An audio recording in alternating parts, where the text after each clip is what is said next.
Good morning all of you.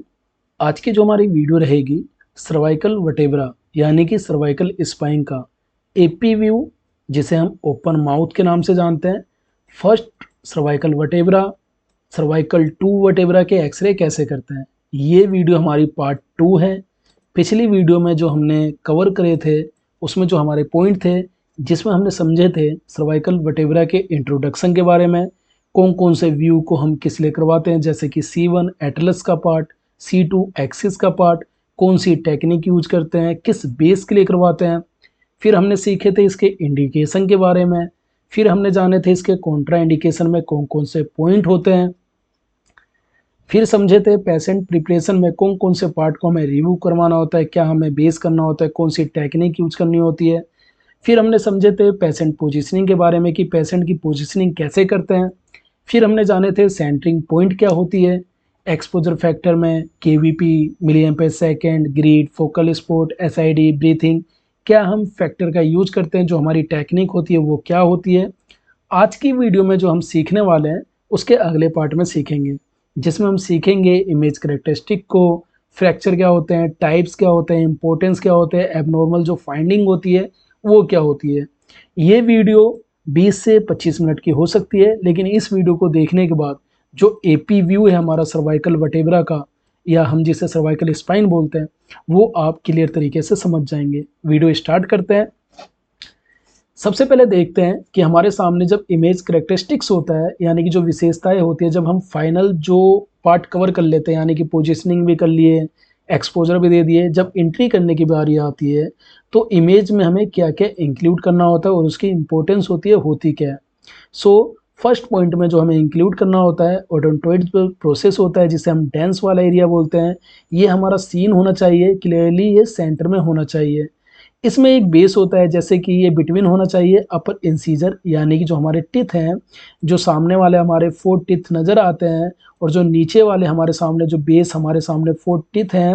ये जो अपर वाला इंसीजर वाला एरिया है, ये हमारे इसका बेस, और साथ में जो बिलो की साइड से जो स्कल और जो ऑक्सीपिटल जो बेस का एरिया है, इसके बीच में ये सेंट्रली हमारा लोकेटेड होना चाहिए विदाउट सुप्रीम पोजिशन। यानी कि हम अगर व्यू करने जा रहे हैं तो ओपन माउथ के अकॉर्डिंग जो अपर इंसीजर, यानी कि जो ये बेस देखेंगे लाइनिंग, ये अपर इंसीजर वाला एरिया है। यहाँ से जैसे बेस देखेंगे अपर इंसीजर का एरिया है, और ये हमारा नीचे का जो का स्ट्रक्चर हो गया, जिसे हम बोल रहे हैं यहाँ पे स्कल, जो ऑक्सीपिटल जो बोन है उसके बेस को इसके बीच में हमारा क्लियर होना चाहिए, जिसमें कि हम C1 वाला एरिया जो एटलस बोन है, C2 वाला एरिया जो हमारी एक्सिस बोन है, इसके जो बीच का डेंस वाला एरिया है, ये हमारे सामने क्लियर होना चाहिए। सेकेंड कंडीशन में जो both lateral masses of C1 visible, जो हमारे सामने यानी कि जो हमारा बेस है, जो हमारे सामने जो लेटरल मासेस होते हैं दोनों साइड में हमारे सामने क्लियर होने चाहिए, और ये समानताएं होनी चाहिए डेंस के दोनों साइड में। फिर हम बात करें थर्ड पॉइंट में, जो C2 का स्पाइनस जो प्रोसेस वाला एरिया होता है, यानी कि अगर हम लेटरल व्यू में जब देखेंगे तो उसमें आपको क्लियर दिखेगा, ये बेस है और ये हमारे सामने सर्वाइकल जा रही है, तो हमारे सामने जो स्पाइनस प्रोसेस होता है ये हमारे सामने क्लियरली सीन होने चाहिए, और डेंस के नीचे की साइड में ये मिड लाइन के अकॉर्डिंग होने चाहिए। और साथ में हमें ये श्योर करना होता है कि बिल्कुल भी रोटेशन ना हो ये इमेज को फाइनल करते समय। फिर फोर्थ पॉइंट पे आता है कि जो अपर इंसीजर लाइन, जैसे कि हमने यहाँ पे समझाया, जो डेंटल वाला एरिया, जो टॉप वाले एरिया पे देखेंगे आप अपर इंसीजर लाइन, साथ में जो स्कल का बेस है, ये हमारा एकदम सेम लेवल के अकॉर्डिंग हमारी जो लाइनिंग है वो होनी चाहिए। यानी कि अपर इंसीजर वाला एरिया जो स्कल का बेस है, जो इसकी लाइनिंग है, एग्जैक्ट होनी चाहिए विदाउट ओवरलैपिंग द जो डेंस वाला एरिया है, जिसे हम ओडोंटोइड जो प्रोसेस है उस बेस पे। यानी कि डेंस वाला एरिया जो क्या होता है कि हमारा जो C2 है, सर्वाइकल 2 वटेवर है, सर्वाइकल 1 है, तो C2 के ऊपर वाला एरिया जो डेंस वाला एरिया, जैसे कि आप अगर फील करिए कि अगर आप खड़े हैं और किसी ने पूछा कि, जैसे मदन ने पूछा कि आप खाना खाओगे, तो आप नाम में मुंडी हिलाते हैं, मतलब मना करते हैं। तो राइट और लेफ्ट जो हम करते हुए जो डेंस वाला एरिया मूवमेंट कर रहा है, जैसे कि राइट और लेफ्ट, तो ये जो डेंस वाला एरिया जो मूवमेंट का पार्ट कर रहा है, यही हमारा एग्जैक्ट। कभी कभी हैंगिंग की वजह से वो डेंस वाला एरिया टूट जाता है, जिसकी वजह से डेथ होने के भी बहुत ज़्यादा चांस होते हैं, और उसके ऊपर भी बहुत डिटेल में है वो डिस्कस। फिर हमारे सामने एक पॉइंट आता है कि इसमें बिल्कुल भी जो मोशन ब्लर है वो नहीं होना चाहिए। फिर हमें जो पॉइंट आता है कि एडिक्वेट जो पेनिट्रेशन हो, यानी कि जो एक्सपोजर रखेंगे और जो हम केवीपी का यूज करेंगे वो इतना सफिशियंट होना चाहिए कि हमारा विजुलाइज कर सके डेंस थ्रू द ओवरलाइंग जो स्ट्रक्चर है उसके बेस पर। तो ये हमारे सामने कुछ इमेज करेक्टरिस्टिक थी कि हमारे सामने जो इमेज की विशेषताएं इंक्लूड करते हैं वो क्या क्या होती हैं। अब समझते हैं हम इसके अगले पार्ट को। अब देखते हैं कि जो रेडियोग्राफिक एनाटॉमी होती है, यानी कि जब हम व्यू जो कर रहे हैं, ये हमारा व्यू का नाम ही है कि एपी जो व्यू है हमारा AP C1 and C2 open जो माउथ व्यू है, ओपन माउथ व्यू कैसे करते हैं। तो उसमें जो C1 वाली बोन है जिसके बारे में हम समझ रहे हैं कि जो C1 that means Atlas sorry C2 that means axis. तो C1 जो एटलस है ये हमें कैसी शो होती है, ये रिंग शेप्ड बोन होती है, यानी कि आप देखेंगे तो यहाँ पे जो लेटरल मासेस है और साथ में जो C1 का जो बेस है, जो ये स्ट्रक्चर है, ये किस तरह का बेस हो रहा है, एक रिंग साइज का हो रहा है, इसमें कोई भी बॉडी नहीं होती और ये कंपोज्ड होता है जो हमारा एंटीरियर आर्च साथ में जो पोस्टीरियर आर्च है उसके साथ, और इसमें 2 लेटरल मासेस होते हैं लेफ्ट एंड राइट साइड। ये हमारे C1 का एक बेस होता है। सेकेंड पॉइंट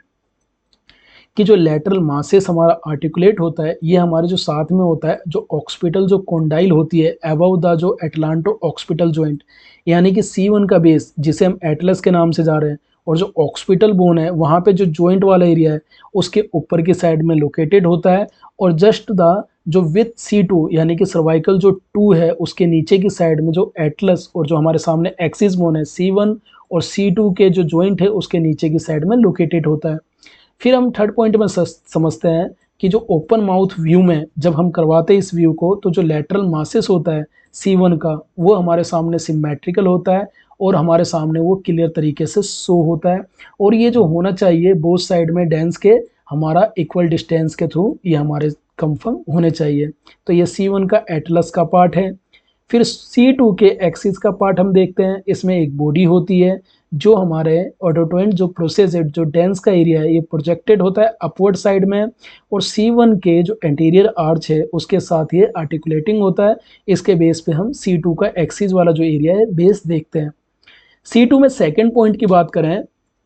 तो इसमें एक डेंस वाला एरिया होता है जिसे हम समझे हैं अभी, जैसे समझे हमने मूवमेंट करा के राइट एंड लेफ्ट के हिसाब से मना करा। ये हमारे सामने should appear as a strength होना चाहिए, mid line vertical bony projection होना चाहिए बिटवीन द जो अपर इंसीजर, यानी कि जो अपर वाला बेस हम जो बेस करें ये अपर इंसीजर, और साथ में जो स्कल का बेस है, यानी कि अगर ये हमारे सामने स्कल है तो जो इसका बेस वाला एरिया होगा जो फ्लोर वाला एरिया वहाँ के बेस पे हमारा क्लियर होना चाहिए, और बीच में हमारे सामने ओपन माउथ के अकॉर्डिंग C1 और C2 हमारे सामने क्लियर तरीके से विजुअल होने चाहिए। फिर आता है हमारे सामने इसका तीसरा पॉइंट जो सर्वाइकल 2 यानी कि एक्सिस बोइंग का जो स्पाइनस जो प्रोसेस होता है जो हमारे लेटरल व्यू में क्लियर तरीके से शो होते हैं। अगर लेटरल व्यू करेंगे तो जो स्पाइनस प्रोसेस होंगे वो आपको दिखेंगे, ये हमारे विफिट साइज का होता है, और साथ में जो वर्टिबल बॉडी होती है उसके नीचे ही मिड लाइन में हमारा सीन होता है, और हमें इसे कंफर्म करने के लिए बिल्कुल भी रोटेशन की जरूरत नहीं होती। इसे ओपन माउथ के थ्रू हमें इस व्यू को क्लियर करना होता है कि हमारे सामने C1 C2 डेंस वाला एरिया लेटरल मासेस हमारे सामने क्लियर तरीके से शो हो सके। तो ये रेडियोग्राफिक एनाटॉमी में C1 और C2 के ऊपर बात करें। फिर देखते हैं थर्ड पॉइंट जो आता है हमारे सामने, ये हमारा होता है जॉइंट स्पेसेस। अब हमने C1 भी समझ लिया, एटलस भी, C2 भी समझ लिए, तो जो जॉइंट स्पेसेस है हमारे सामने लेटरल जो एटलांटो एक्सियल जॉइंट यानी कि Atlas part C1, axis part C2, इसका जो जॉइंट है वो क्या बेस है, तो ये बिटवीन द होता है हमारे lateral masses of one C1 and superior articular जो फेसेट होता है C2 के बेस पे हमारा माना जाता है। फिर इसमें एक आता है जो एटलांटो जो एटलस वाला एरिया है जो डेंस वाला एरिया है उसके जो इंटरवल जो एरिया होता है एडिया स्पेसेस, ये जो स्पेसेस माने जाते हैं between the posterior surface of the anterior arch of C1, और इसके साथ साथ जो डेंस का जो एंटीरियर सरफेस है वो हमारा डेंस का एरिया माना जाता है। अगर हम इसे नॉर्मल में बात करें तो जो इसकी हमारी नॉर्मल में जो थिकनेस होती है हमारी जो साइज होता है 3 mm तक माना जाता है, इसके एरो तक डिक्रीज तक माना जाता है, और एडल्ट में ये माना जाता है, चिल्ड्रन में एडल्ट में 3 mm और चिल्ड्रन में ये एरिया जो माना जाता है 5 mm। अगर यहाँ पे जो ये नॉर्मल जो साइज है अगर ये 3 mm तक हुआ, अगर 3 mm हुआ या 3.2 हो गया, 3.3 हो गया, अगर 3 mm से ऊपर चला गया, 5 mm से ऊपर चला गया, तो कहीं ना कहीं हमारे सामने जो C1 और जो C2 का जॉइंट है वहाँ पे आपको इनस्टेबिलिटी देखने को मिलेगी, या हो सकता है वहाँ पे आपको सबलक्सेशन देखने को हमारे सामने मिले। ये पॉइंट हमें देखने को मिलता है। तो जॉइंट स्पेसेस हमारे लिए इंपॉर्टेंट थे, जिसमें हमने समझे कि नॉर्मल जो साइज होता है एडल्ट में वो 3 mm तक अप्रोक्स माना जाता है, और चिल्ड्रन में हमारा माना जाता है 5 mm। ये डिफरेंट एज में और डिफरेंट एंगल पे अलग अलग भी हो सकते हैं, किसी का 3 mm, लेकिन यहाँ पे अगर 3 mm होता है तो हमें एक सर्जिकल एक केसेस की ज़रूरत होती है, जिसे हम एक एक्सरे में चेक करवा सकते हैं या सिटी में चेक करवा सकते हैं, वहाँ पे कोई प्रॉब्लम तो नहीं है या आगे कोई मतलब एक जांच की ज़रूरत तो नहीं है, उसके बेस पे हम देख सकते हैं नॉर्मल साइज के अकॉर्डिंग। तो हम समझे अभी रेडियोग्राफिक एनाटॉमी में जॉइंट स्पेसेस को। फिर समझते हैं फ्रैक्चर को। फ्रैक्चर में हमने जैसे देखते हैं कि इसमें जो फ्रैक्चर होता है वो कौन कौन सा बेस होता है। फ्रैक्चर में ये जो प्रोजेक्शन होता है स्पेशली जो परफॉर्म करा जाता है, जो डिटेक्ट करता है किसी भी टाइप के फ्रैक्चर को, इनस्टेबिलिटी को, जो अपर सर्वाइकल स्पाइन वाला एरिया होता है। साथ में फ्रैक्चर में हमें एक डेंस फ्रैक्चर दिखाई देता है जो क्लासिफाइड बाय करता है जो एडरसन, जो हमारे सामने डी जो एलोंजो क्लासिफिकेशन का एक बेस है। जैसे हमारे सामने एक वर्ड आया है एडरसन डी एलोंजो, जो बेस है इसमें 3 टाइप के फ्रैक्चर होते हैं। डेंस का फ्रैक्चर, ओवरऑल डेंस के फ्रैक्चर को ये हमारा क्लासिफाइड करता है। डेंस के फ्रैक्चर जिस हम डेंस की बात करें 3 टाइप के होते हैं, टाइप 1, टाइप 2, टाइप 3। जो टाइप 1 होता है ये डेंस के टिप पे माना जाता है एक अवल्सन फ्रैक्चर, यानी कि अगर हम इसे समझते हैं ये हमारा है, तो ये जो टिप है डेंस वाला एरिया, तो यहाँ पे जो माना जाएगा ये हमारा अवल्सन फ्रैक्चर टॉप वाले एरिया पे बहुत ज़्यादा रेयर होता है, स्टेबल माना जाता है। फिर होता है टाइप 2, यहाँ पे हमने रेड कलर से इसे हाईलाइट करा हुआ है, ये सबसे ज़्यादा क्लिनिकल कंडीशन के लिए इंपॉर्टेंट माना जाता है। तो टाइप 2 जो फ्रैक्चर है ये थ्रू द जो हमारे बेस और जो वेस्ट होता है डेंस वाले एरिया का, यानी कि जो डेंस वाले एरिया का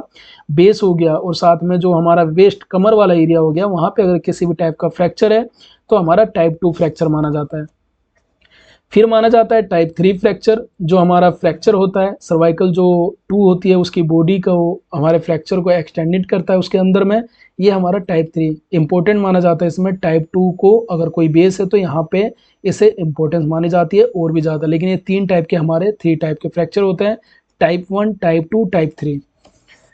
फिर आता है हमारे सामने एक जेफरसन फ्रैक्चर, जो हमारे C1 के फ्रैक्चर को बोलते हैं। यहाँ पे अगर किसी भी टाइप का ब्रेक है, किसी भी टाइप का डिसलोकेशन है तो जेफरसन फ्रैक्चर माना जाएगा। ये बायलैटरल जो फ्रैक्चर होता है हमारे सामने जो एंटीरियर जो पोस्टीरियर आर्चेज होती है एटलस बोन में, उसके बेस पे माना जाता है। ओपन माउथ व्यू पर जब ये करवाते हैं तो हमारे सामने शो होता है किसी भी तरह के जो हमारे सामने C1 जो लैटरल मासेस है उसका जो लैटरल डिस्प्लेसमेंट है, उसके बिहाफ पे जो C2 की जो मार्जिन एरिया है उसके बियॉन्ड पे ये सारा का सारा हमारा क्लियर करता है किसी भी टाइप के फ्रैक्चर को। फिर हम समझते हैं फ्रैक्चर के बारे में कि फ्रैक्चर में जो इसका बेस होता है वो हम एटलांटो जो एक्सियल यानी कि C1 का बेस, C2 का बेस, यहाँ पे किसी भी टाइप के सबलक्सेशन को, किसी भी टाइप की जो फिक्सेशन है उसके बेस को क्लियर करता है। अगर यहाँ पे C1 के यानी सर्वाइकल 1 जो एटलस बोन है वहाँ पे अगर जो लैटरल मासेस है और जो साथ में डेंस है, अगर उनके बीच में स्पेस में असमानताएं दिखी तो उसके बेस पे हमारा ये जो फिक्सेशन और सबलक्सेशन के बेस पे माना जाएगा। पांचवा होता है हैंगमैन फ्रैक्चर। ये बेटर सीन होता है वैसे लैटरल व्यू में, लेकिन कभी कभी जो हमारे सामने व्यू होते हैं एपी व्यू में, ओपन माउथ में, ये व्यू क्लियर होता है। इंपॉर्टेंस अगर जाने, जो फ्रैक्चर होता है डेंस वाले एरिया या C1 वाले एरिया में अगर किसी भी टाइप का हाई रिस्क होता है, हो सकता है जो ये अनस्टेबल इंजरी हो, ये नुकसान पहुंचा सके जो हमारे सामने स्पाइनल कॉर्ड और जो ब्रेन स्टम एरिया है उसमें हमारे कंप्रोमिस कर सके, और साथ में ये एक एक्यूरेट आइडेंटिफिकेशन जो हमारे व्यू हैं उसमें क्रिटिकल कंडीशन मानी जाती है। अगर किसी भी टाइप का फ्रैक्चर हो तो हमारे सामने डेंस वाले एरिया को या फ्रैक्चर को कवर करने के लिए सिटी को रेफर करते हैं कि सिटी में सर्वाइकल स्पाइन के एक्सरे को चेक करते हैं कि वहाँ पे जो हमारे सामने डिटेल है वो हमारे सामने क्लियर शो हो सके, जिसमें हम ओपन माउथ के व्यू पे कवर कर रहे हैं।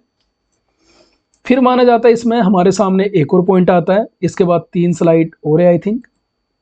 आप डिटेल में वीडियो थोड़ी लंबी हो सकती है, लेकिन अगर जो यहाँ तक भाई व्यूवर पहुँचे होंगे उन्हें बेटर तरीके से समझ आ रहा होगा। नोट्स बना लेना, डिटेल में समझाया जा रहा है आपको, आप सभी को।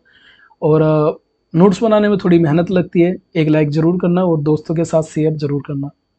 ठीक है, हम समझते हैं अब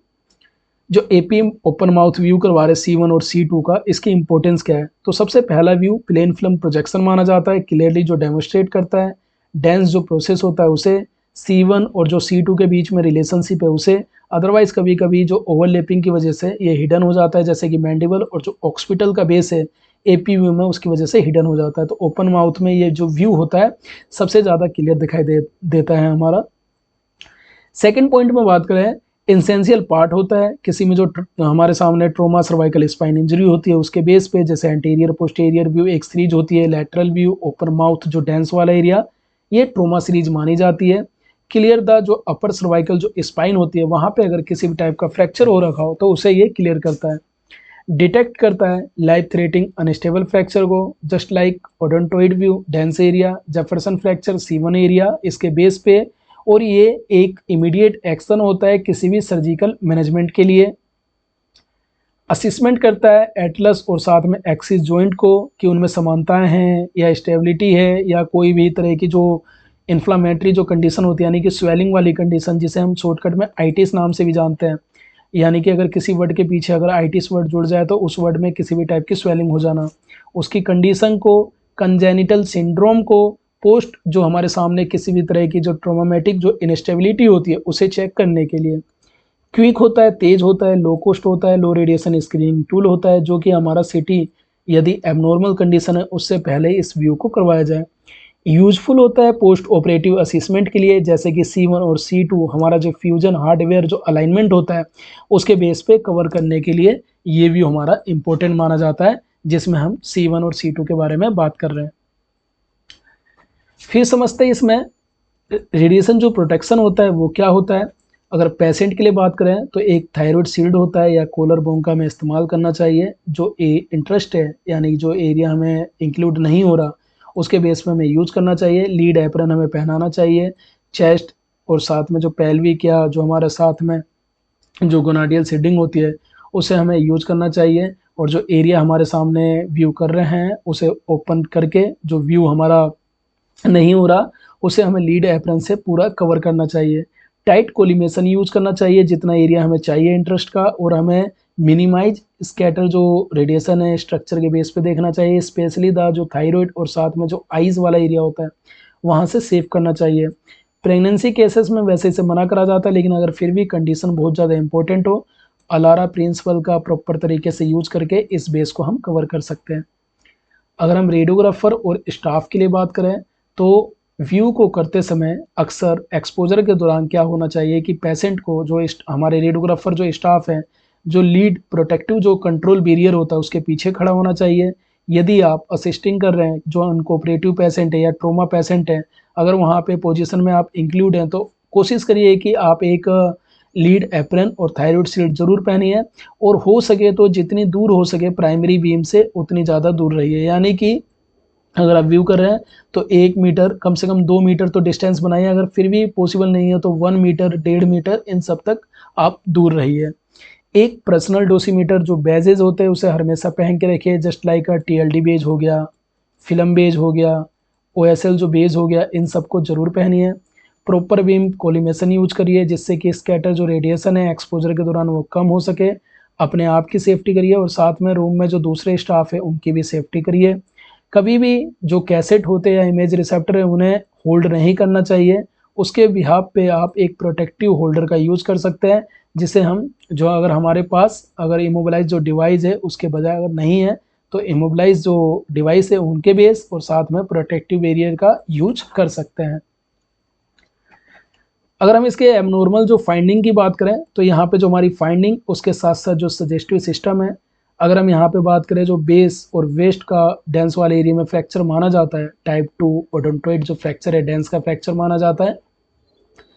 डेंस के टिप पे अगर फ्रैक्चर लाइन होती है टाइप 1 फ्रैक्चर में माना जाता है। फ्रैक्चर अगर C2 है, फ्रैक्चर बहुत ज़्यादा बढ़ता जा रहा है तो टाइप 3 डेंस फ्रैक्चर माना जाता है, ओडोंटोइड जिसे प्रोसेस फ्रैक्चर के नाम से जानते हैं। अगर साथ में जेफरसन फ्रैक्चर या हमारा बायलैटरल जो डिस्प्लेसमेंट हो गया है या ओवरहैंग की वजह से जो C1 जो लैटरल मासेस है और C2 का जो मार्जिन वाला एरिया है वो ओवरहैंग की वजह से 7 mm तक जा चुकी है, तो जेफरसन फ्रैक्चर विथ लाइकली या ट्रांसफर जो लिगामेंट इंजरी होती है उसे माना जाता है। अगर एटलांटो जो डेंस इंटरवल है, जिसे हम एडीआई के शुरू में समझे थे, जो हमारा बेस है, अगर एडल्ट में 3 mm तक है या इससे ज़्यादा है, या चिल्ड्रन में 5 mm या इससे ज़्यादा है, तो हमारे सामने जो एटलस जो एक्सिल यानी कि C1 एटलांटो, C2 एक्सिस, इसका सबलेक्सेशन होगा या ट्रांसवर्स माना जाएगा, जो लिगामेंट इनस्टेबिलिटी होती है उसके बेस पे। फिर स्केलेरोटिक जो हमारे सामने कोटिकेटेड फ्रैक्चर मार्जिन होती है, जो ओल्ड, साथ में जो हमारे सामने ओडोंटोइड जो फ्रैक्चर और नॉन यूनिट फ्रैक्चर माना जाता है। आई होप वीडियो थोड़ी लंबी हुई,